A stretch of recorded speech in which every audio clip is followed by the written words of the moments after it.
We spent 2 days exploring along Iceland's south coast.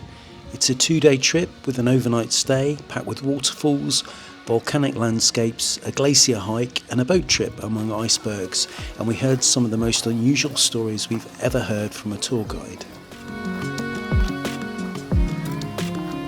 We're Ian and Neil, and this is 2 Tickets to Fabulous. We were in Iceland for a week and went on a few longer tours, and this one along the south coast really stood out.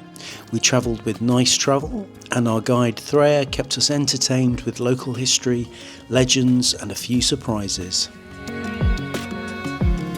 Day 1 started with a trio of waterfalls at Seljalandsfoss. The Seljalandsfoss cliffs actually hide a whole string of waterfalls. Seljalandsfoss, one of Iceland's most famous waterfalls, not just for its beauty but because you can walk the full loop right behind it.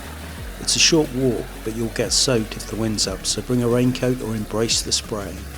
The view out across the landscape through the falling water is worth every damp step. Walk just 5 minutes from the main falls and you'll spot others spilling over the edge, framed by the same sheer rock face.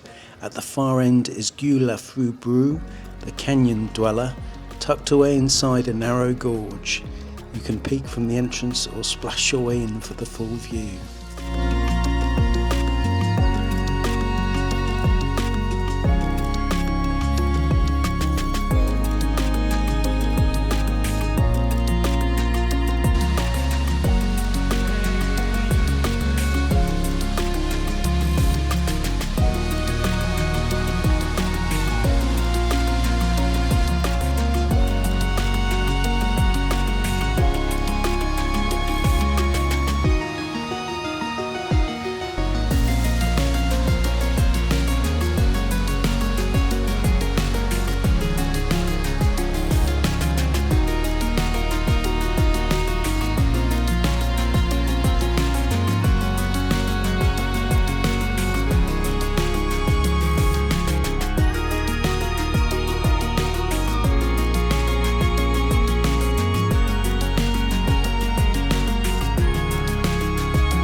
Along the way, our guide Threa told us about the building of Iceland's ring road back in 1973.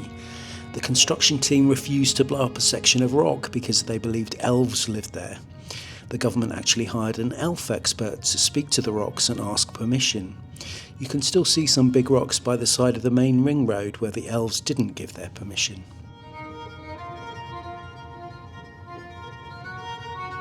And then there's the story of Iceland's 13 Santa Clauses, the sons of 2 trolls. Their mother apparently eats children who misbehave, and if that's not enough, they have a troll cat that eats children who haven't got new clothes for Christmas. Different from the shopping mall Santas we're used to.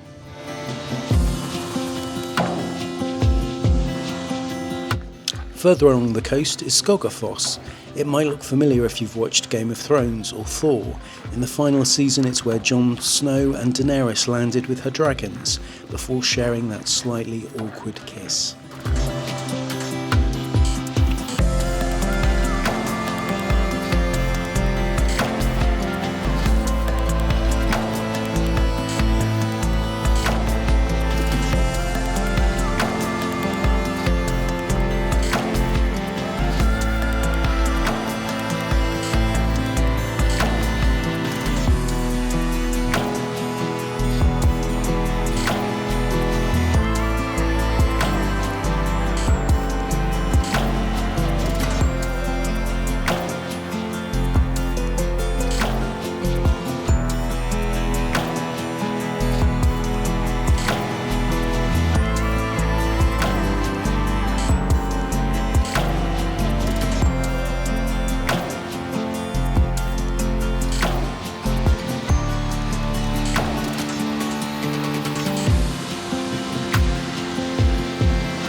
Skogafoss, there's a long, slightly rickety metal staircase that zigzags its way to the top. It's about 370 steps, and depending on your fitness level, it's either a good workout or a mild form of punishment. But the view from the top makes it worth every wobbly step.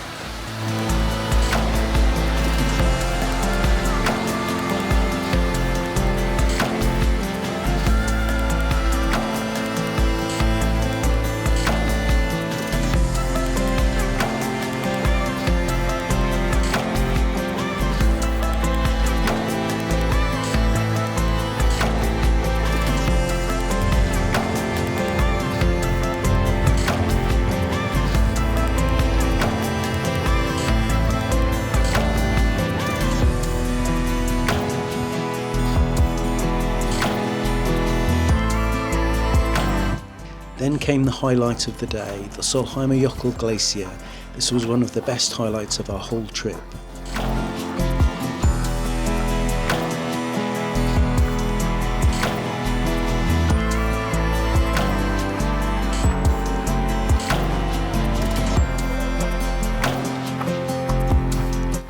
Stepping onto the ice and crampons, you immediately notice the quiet, apart from the crunch of your boots. There are deep blue crevasses, moulins where water flows down into the ice, and endless views in every direction. We were on the glacier for a couple of hours, and Ian even tried the Viking push-up, balancing on the ice to drink straight from a meltwater pool. Not quite as easy as it looks. Our guide pointed out how much the glacier has shrunk, about 10 kilometres in the past 25 years. Standing there, you can't help but feel privileged to see it now, and a little uneasy about how quickly the world is changing.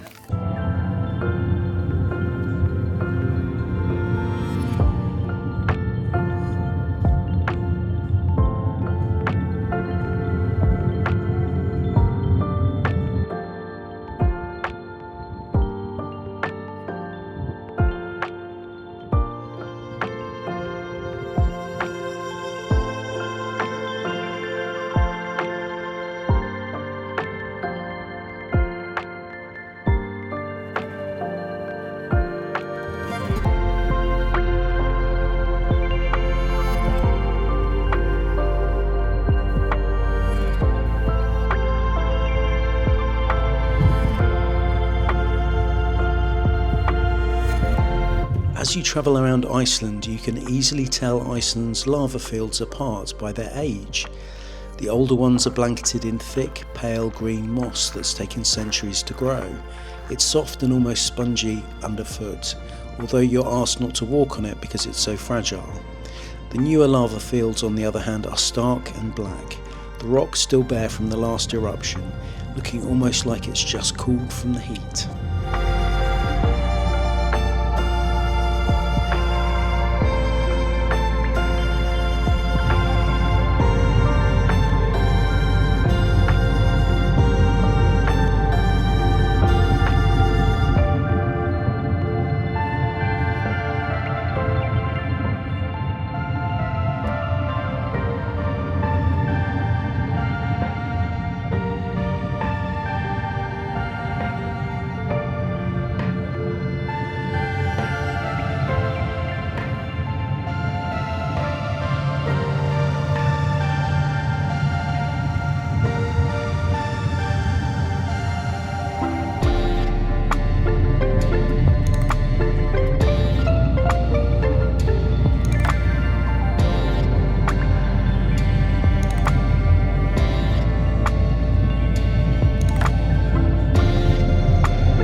Day 2 started at Jökulsárlón Glacier Lagoon, so deep you could fit the Eiffel Tower in it.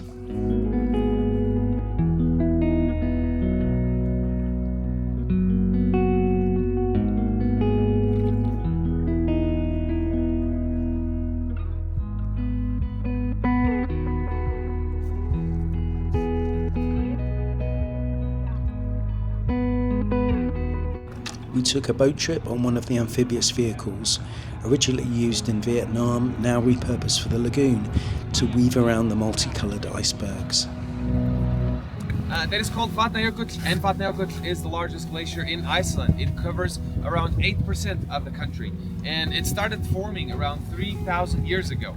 A different story with the lagoon right here where we are sailing. This lagoon is a lot younger. It did not exist up until 100 years ago, until the 1930s. All of this that you see covered by water, all the way down to the beach, was still covered in ice. It was still part of the glacier.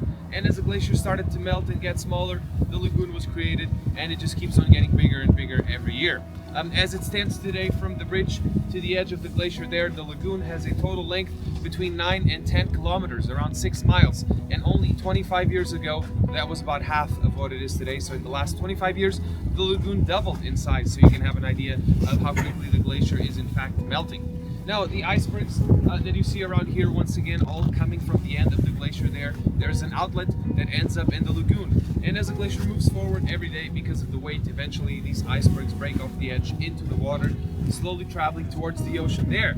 And once these hit the water, they're only here in the lagoon on average between 4 and 6 weeks, maybe up to 3 months for the bigger ones, but especially now in the summer, they melt away very, very quickly. Anything else?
Next to the lagoon is Diamond Beach, where chunks of ice wash up on the black sand.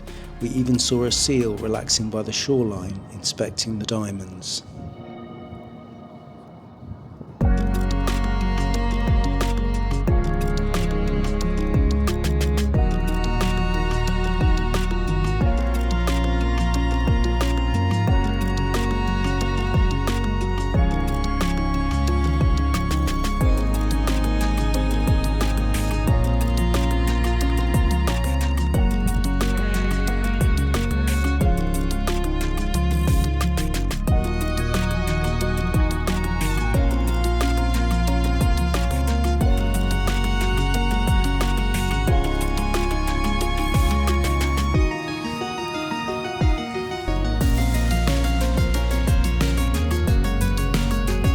One thing you notice driving along Iceland's south coast is how many of the bridges are relatively new.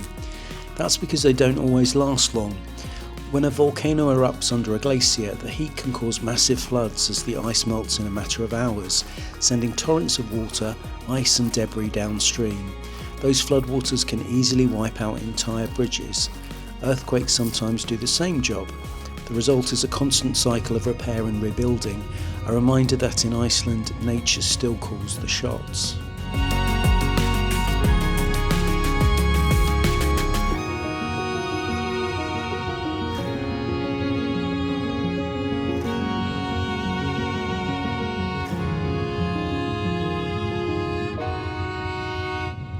On the return journey, we stopped at a tiny church, a broken bridge destroyed by floodwater after a volcanic eruption in 1996, and Fjarðarlingfur Canyon, another Game of Thrones filming location.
The last stop was Reynisfjara Black Sand Beach. The basal columns and sea stacks make it one of Iceland's most photographed stops, but it's also one of the most dangerous. The waves are unpredictable and powerful. There's something almost otherworldly about Reynisfjara. The black sand, the roaring surf and the jagged sea stacks make it feel a bit like you've stepped out into a movie set. In just 2 days we went from thundering waterfalls to peaceful glaciers, from volcanic deserts to beaches sparkling with ice. It's an itinerary packed with variety and stories you won't find in the guidebook.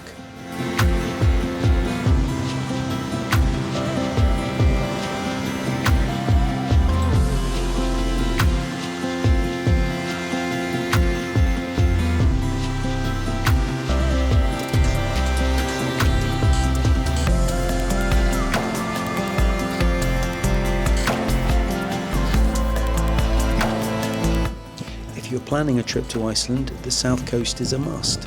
Take your time, layer up and be ready for all kinds of weather.